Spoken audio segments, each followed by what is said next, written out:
Halo, assalamualaikum. Kita akan unbox dan tes sebuah headphone gaming terbaru dari JBL. Ini adalah JBL Quantum 100 atau 100 ya. Ini termasuk yang paling terjangkaunya dari JBL yang kemarin dirilis. Saya belinya pas 10.10 di Blibli.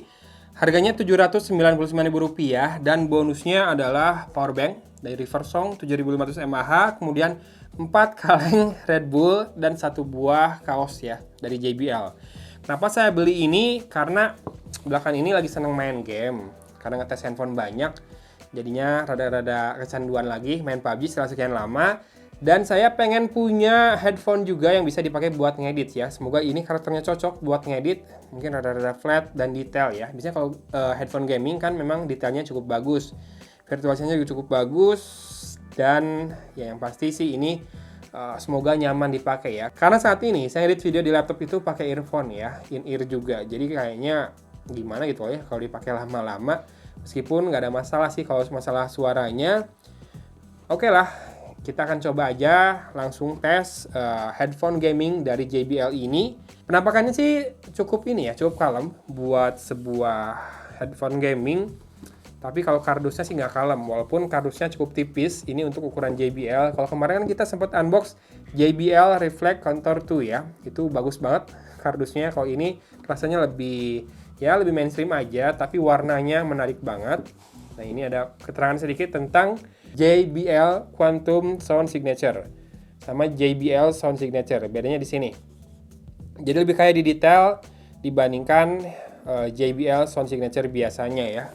Memang kalau gaming itu detailnya harus bisa kedengaran yang baik, meskipun langkah yang pelan harus bisa kedengaran. Makanya kalau main PUBG nggak pakai earphone kayaknya susah ya. Makanya kalau pakai earphone biasa pun rada beda tuh dibandingkan dengan earphone gaming. Dan ini sudah certified buat Discord juga, Skype, TeamSpeak, dan punya jack audio 3,5 mm ya. Ini wired bukan wireless. Ringan katanya. Punya Quantum Sound Signature dan drivernya 40 mm. Mikrofonnya bisa dilepas, voice focus microphone, detachable, all platform compatibility, dan Windows Sonic Special Audio on PC and Xbox. Ada special soundnya ya. Semoga ini jadinya keren. Nah, ini keren nih penampakan dari desain kardusnya. Dare to listen. Dan ini support buat PC, Xbox, PlayStation, Nintendo Switch, mobile, Mac, dan VR. Oke, mantap. Kok kayaknya ini udah nggak segel ya? Oh, segel. Kita akan butuh sobek segel yang di bawahnya ini. Oh ya, masih segel. Cuma stikernya memang rada-rada nggak lepas aja. Yuk, kita tarik. Oh, di dalamnya pakai gabus begini. Ini langsung kosong ya.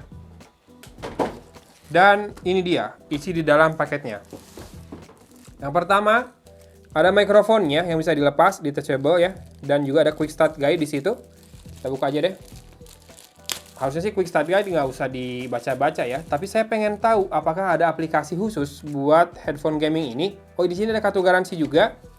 Serta ini adalah apa nih dari Harman.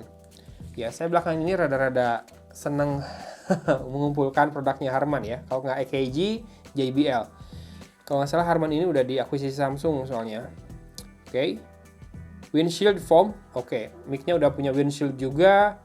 Dan ini jacknya berapa ya? 2,5 mm mungkin si mikrofonnya. Saya pengen tahu aja sih ada softwarenya atau enggak. Text spec bisa dibaca juga ya buat yang pengen tahu text spec-nya.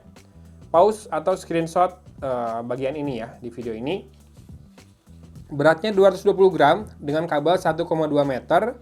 Mikrofonnya directional. Impedance-nya 32 ohm, sensitivity-nya dari headphone-nya 96 desibel. Maksimal input power 20 MW, frekuensi respon 20 Hz sampai 20 kHz, drivernya 40 mm. Kita langsung ke produknya ya. Kita keluarkan dari sini si plastiknya, kita tarik. Ternyata dia punya aksen warna orange sedikit ya di dalamnya. Jadi buat penanda L dan R-nya seperti ini. Kalau ngeliat ukurannya ini over ear ya, bukan on ear. Dan ini bisa diputar buat nempatinnya lebih enak ya di telinga masing-masing. Tergantung orang kan beda-beda. Ya, bisa di-expand juga. Oke. Dan ini ada head cushion-nya. Oh, ini empuk banget, serius. Dan saya suka headphone ringan seperti ini. Kalau buat kerja lama-lama, memang nggak kerasa solid ya, plastik gini, tapi buat kerja lama-lama nggak memberatkan kepala. Sekarang saya punya headphone 2 sih yang dipakai di bawah. Yang pertama Soul Transform Wireless, itu ringan, plastik, enak suaranya. Tapi mungkin rada kurang enak di tombol-tombolnya aja. Tombolnya enakan AKG, kemarin tuh yang Y500 ya. Itu enak banget sih, user interaction-nya, ada ambience mode juga, tapi kelemahannya berat. Dan saya kurang bisa mengandalkan headphone yang wireless buat ngedit, karena tetap sih delay-nya rada kerasa ya. Padahal dikasih kabel buat itu juga ya, kabel buat nyolokin AUX to AUX, kenapa nggak saya pakai aja ya daripada beli ini ya. Ya sudahlah, udah beli, kita cobain aja. Ini kabelnya braided seperti ini dan tidak terlalu tebal, cukup kecil ya kabelnya, lingkar diameter kabelnya. Dan ini jack audionya bersudut seperti ini. Kalau di smartphone ya lumayan ya, membantu kalau kita mau ngasih space buat jari ya. Tidak terlalu 90 derajat, tapi lumayan lah membantu. Dan di sini ada logo JBL-nya yang tanda seru. Ini kabelnya juga pada punya aksen orange sedikit-sedikit ya. Dan menyambung ke sisi kiri kabelnya. Nah, di sisi kiri ini juga ada jack atau port buat mikrofonnya. Tinggal masukkan di sini. Tuh, kayak gitu. Terpasang mikrofonnya, jadi kayak ini ya, headset operator. Ada logo JBL di housing kirinya, di kanan juga. Dan di kiri ada OK. Nah, ini volumenya pakai scroller ya. Kemudian ini adalah tombol apa ini? Mikrofon mute unmute ya, tombol itu.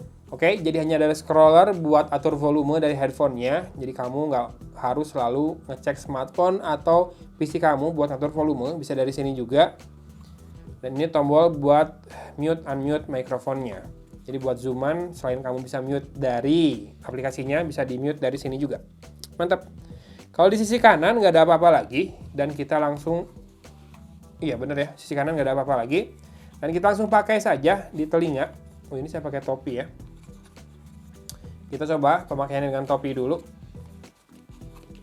Cukup besar. Oh, yes, ya. Pakai topi masih bisa dipakai ya. Dan ini isolate dengan cukup baik. Suara saya udah mulai kerasa beda banget di telinga. Jadi hanya mengandalkan suara getaran dari mulut ke dalam ke telinga ya, bukan dari suara dari luar ke sini masuk. Dan kita akan colokkan si headphone ini ke smartphone saya, Vivo V20. Kita coba mikrofonnya ya. Nah, sekarang kedengaran. Lalu kita akan mute mikrofonnya dari tombol di sini. Halo, halo, halo, halo. Oke, sudah nggak kedengaran ya. Jadi si sound wave-nya sudah nggak ada. Kita nyalakan lagi dan sudah mulai kedengaran lagi. Kayak gitu. Mantap. Sekarang kita akan mulai ngerekam dengan JBL Quantum 100 ini. Seperti ini suaranya. Kira-kira cakep nggak buat main game atau buat zooman? Saya akan jauhkan dari mulut saya buat ngasih efeknya ya. Menjauh dan mendekat seperti apa. Karena ini beneran buat tunjukin juga bahwa beneran suaranya direkam dari mikrofon ini. Tadi waktu di mute soalnya sound wave-nya juga nggak ada. Oke, itu dia audionya. Silahkan dibandingkan dengan audio dari mikrofon lavalier yang disambungkan secara wireless ke kamera saya ya. Sekarang saya akan tes dulu kualitas suaranya dan kualitas suaranya termasuk saat bermain game ya. Seperti apa? Tunggu sebentar ya. A few moments later. Barusan main langsung mati, tapi bukan itu intinya ya. Saya cuma ngetes barusan arah suara. Waktu masih di waiting room itu udah kerasa banget. Pas jalan di... Bentar, saya lepas dulu. Pas jalan di jembatan, kan di samping kanannya itu kalau di Livik ada itu tuh, ada air terjun. Saya baru pertama kali dengar suara air terjunnya di headphone ini. Biasanya saya nggak pernah dengar tuh. Kemudian ketika saya ngelempar apel di ruangan, pantulannya itu kedengaran banget, deg-deg sampai ke belakang kepala, itu kerasa ya. Kemudian ketika main, kebetulan si Vivo ini kan punya 4D vibration. Nih, ada 4D game vibration ya, si Vivo V20 ini. Tiap kali nembak, getar handphonenya tuh kencang banget. Apalagi ditambah dengan suara di headphone-nya juga, yang bikin suara tembakan tuh terasa makin hidup ya. Itu bikin enak banget nih buat main game. Tapi kalau lama-lama pasti capek nih si kuping kita dengerin suara sekuat itu ya. Ini saya pakai full volume memang waktu mainnya. Main dari tadi sekitar 10 menit sama dengerin lagu. Udah lumayan bikin rada gerah ya. Karena memang over ear kan ini tipenya, dan cushionnya juga.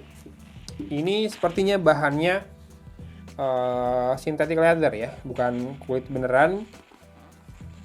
Bukan bahan busa atau bahan fabrics ya. Jadi wajar kalau misalkan rada cepat panas.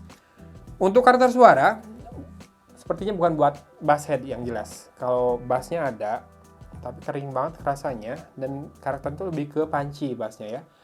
Yang enak malah buat dengerin vokal. Sedikit rada gaung, sedikit rada kerasa didorong vokalnya, tapi detailnya dapat, nggak hilang detailnya, sama nggak yang sampai berekor banget daungnya ya. Buat treble ini ngencring, asli ngencring, detailnya dapat banget. Pokoknya buat yang nyari clarity, ini enak banget buat teman-teman. Mungkin saya bisa saranin dikit buat yang pengen dengerin suara yang rada-rada asli ya. Saya bilang rada-rada asli karena ini nggak flat-flat banget juga segini. Beda ya sama headphone yang buat monitoring. Jadinya gimana ya jelasin ya. Yang pasti buat nonton video suaranya juga masih natural banget, nggak jadi ngebass suaranya. Karena memang bassnya nggak ditonjolin ya. Ini lebih balance, lebih hampir deketin clarity karakternya, hampir pure sound gitulah. Walaupun kalau dipakai main game, kedengaran banget, virtualisasinya tuh enak banget ya. Sound staging di sini cukup terasa banget. Jadi kalau di lagu ada orang ngomong dari depan, dari belakang, dari pinggir tuh kerasa banget. Itu mungkin kelebihan dari sebuah headphone gaming. Dan untuk level harganya 800.000 ya. Menurut saya buat ukuran sebuah JBL sih sebenarnya harga yang sangat wajar, karena masih ada yang lebih mahal dari ini JBL. Tapi buat yang kere hore mungkin terbiasa dengan headphone gaming yang 100 ribuan, sekarang udah mulai banyak ya, 140.000, 150.000. Karakternya beda tetap, bukan karakter, lebih ke detailnya, lebih dapat detailnya. Karena kadang pernah saya coba headphone gaming 140 ribuan itu malah enaknya buat musik, ngebass. Padahal kan nggak gitu harusnya, sebuah headphone gaming itu nonjolnya detail.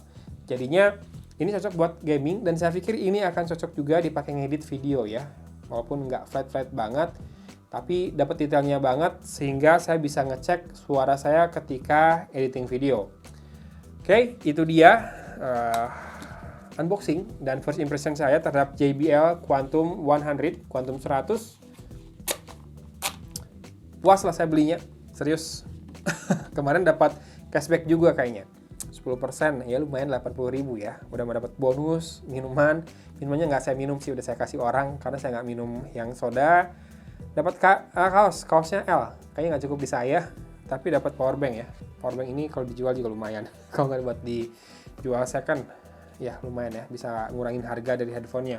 Jadi ya kayak gitu, impresi saya terhadap headphone gamingnya JBL. Nggak nyesel, puas, dan nggak akan upgrade. Segini udah cukup lah buat saya, jangan cari yang mahal-mahal banget ya. Teman-teman kalau tertarik, linknya akan saya taruh di deskripsi video ini. Semoga saja kalau sudah restock akan lebih murah lagi harganya ya. Sudah ada seller yang bisa jual dekat harga modal mungkin, siapa tahu ya. Gitu aja video kali ini teman-teman, semoga bermanfaat ya buat yang sudah menyimak video ini. Terima kasih, dari Kota Cimahi, Agung pamit undur diri. Wassalamualaikum warahmatullahi wabarakatuh.